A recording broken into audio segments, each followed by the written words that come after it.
guys, welcome back to my channel. So today I am going to be cooking with you guys and making some carne asada fries. I've never made carne asada fries before.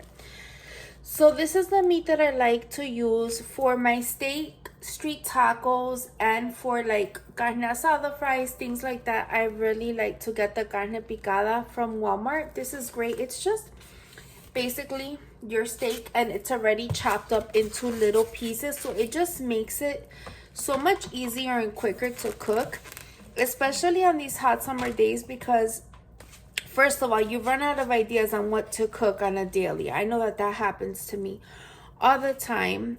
And you want to make different things because you're tired of eating the same stuff. But in the summertime, it's hot out and you don't want to be in the kitchen forever and ever and ever in a day.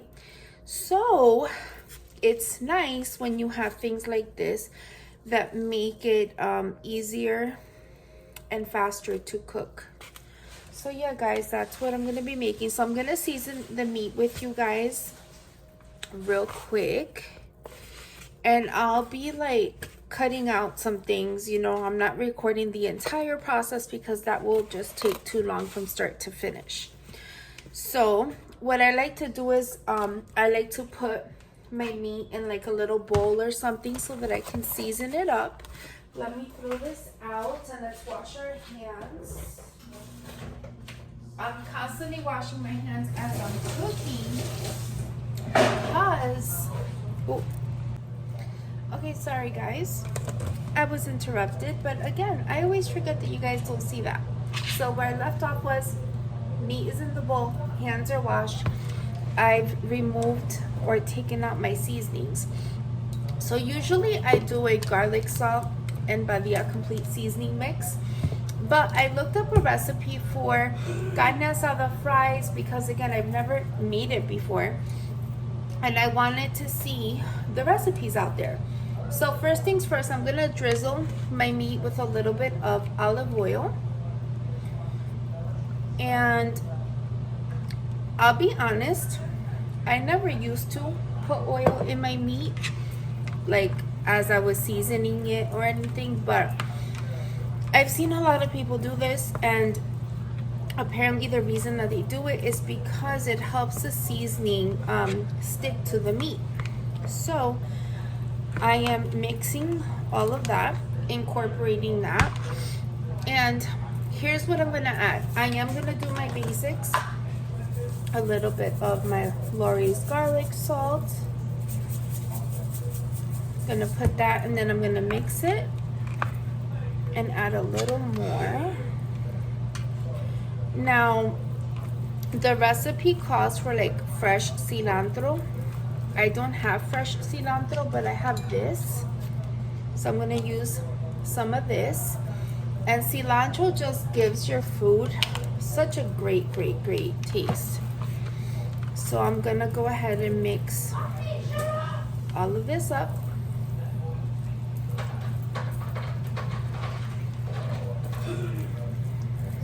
Mixing all of that together.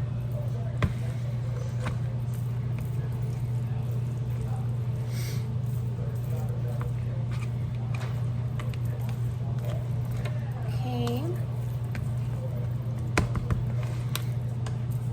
Do a little more of my garlic salt. I am going to add a little bit of the Badia complete seasoning, but just a little, because I'm adding other things. I'm gonna add a little bit of this Longhorn Steakhouse grill seasoning. This has a little bit of a kick, and the recipe that I looked up said about adding chili powder and stuff, but I mean I have chili powder, but I don't want this to taste like taco meat, you know what I mean? So I'm not gonna add chili powder. I'm just adding a little bit of that, because that will give it a little bit of kick that chili powder would have given it, if that makes any sense. I'm gonna go ahead and add some onion powder. Onion powder is a staple in a lot of the things that I make. Onion, garlic, all of those things are great to add to your food, and I love the flavor that it gives. And then I'm gonna add a little bit of parsley flakes for some color.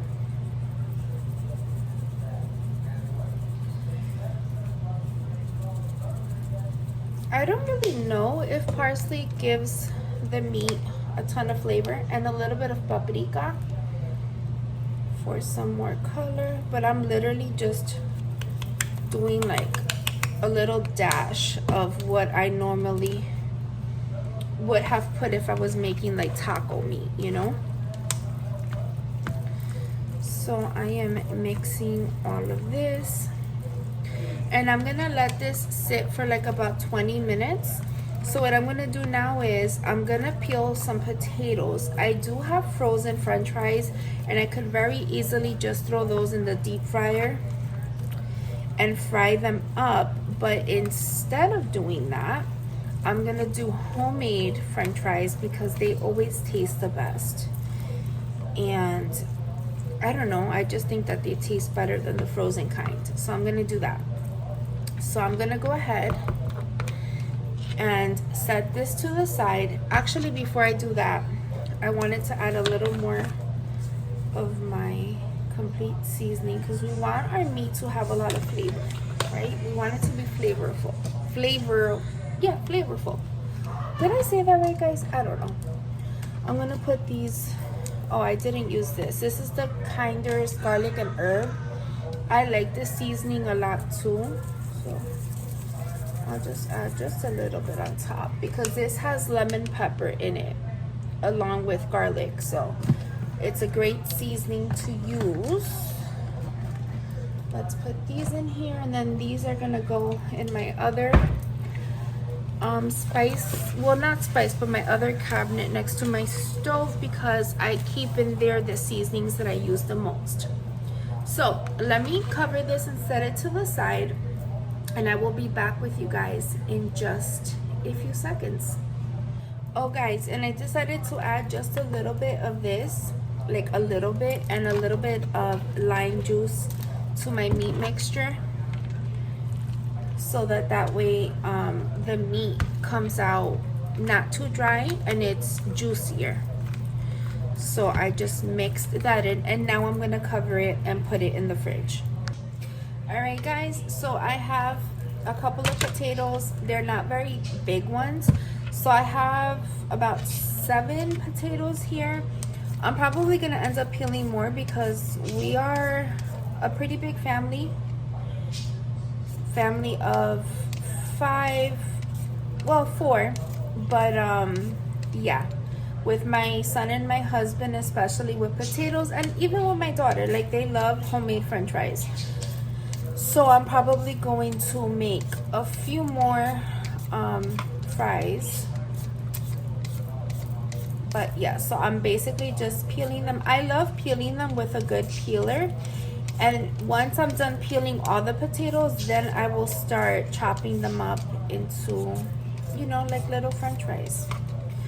I will say I'm not the greatest in making them into like french fry shapes. Sometimes I end up getting frustrated and I'll just dice them into squares, like if I was making my picadillo. But yep, so let me continue to peel these up, and I will show you guys once I am actually cutting them. So be back. Okay guys, so this is kind of like what I cut my fries into. So I am still cutting up fries. This is gonna take a little bit of time, so I'm gonna do this off camera, and when I'm ready to start frying them, I will show you guys. Okay you guys, so we're gonna throw some of the fries in my deep fryer. Make sure that they're all spread out. It goes in there. And this is what you want them to look like. So I always put a piece of paper towel so that it could drain out all the oil. And we're gonna let those cook as we cut up some more. Okay you guys, so we're gonna throw some of the fries in my deep fryer. Make sure that they're all spread out. goes in there. And this is what you want them to look like. So I always put a piece of paper towel so that it could drain out all the oil. And we're gonna let those cook as we cut up some more. Okay, now that we've made all of our fries, we're gonna start warming up the oil for our carne asada. And I'm not gonna add that much oil because we did put oil in it to season it. And this is olive oil, what I am putting. And this is gonna warm up super fast so we could start adding our meat to it.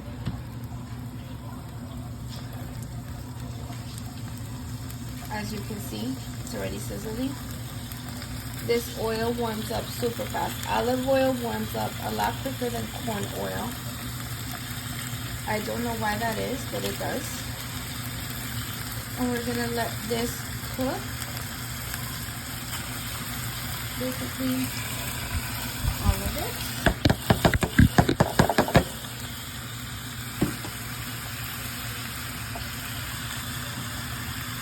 So I will come back and show you guys what it looks like once it's ready. So see how nice and juicy this meat is gonna be? It's not gonna be dry because of the fact that we put the lime juice and the mojo, the Goya mojo. It lets out that juice, and I basically just let it cook in that juice that it's letting out until it's dry. And then we're gonna put this on top of our fries, and we're gonna put cheese and then put that in the oven for a few minutes. Okay guys, so I've lined our homemade french fries on a little baking sheet. Our meat is ready, so now we're gonna add our meat on top of our fries. Just like so. Okay guys, now that we've added our cheese, we're gonna put it in the oven, but just for a few seconds under the broiler so that it can melt our cheese. Okay guys, that's what it looks like. I only put it for 3 minutes under the broiler. Now we're gonna serve it with some sour cream and some avocado right on top. You can do pico de gallo, you can make a little guacamole dip if you want, but we just want it with sour cream and some avocado.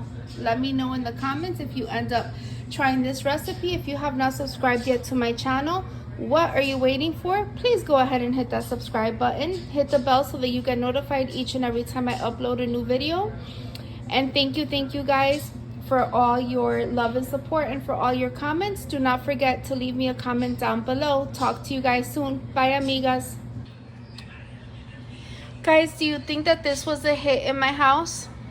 And my daughter is still not home from work. So this will all be gone by tomorrow morning for sure.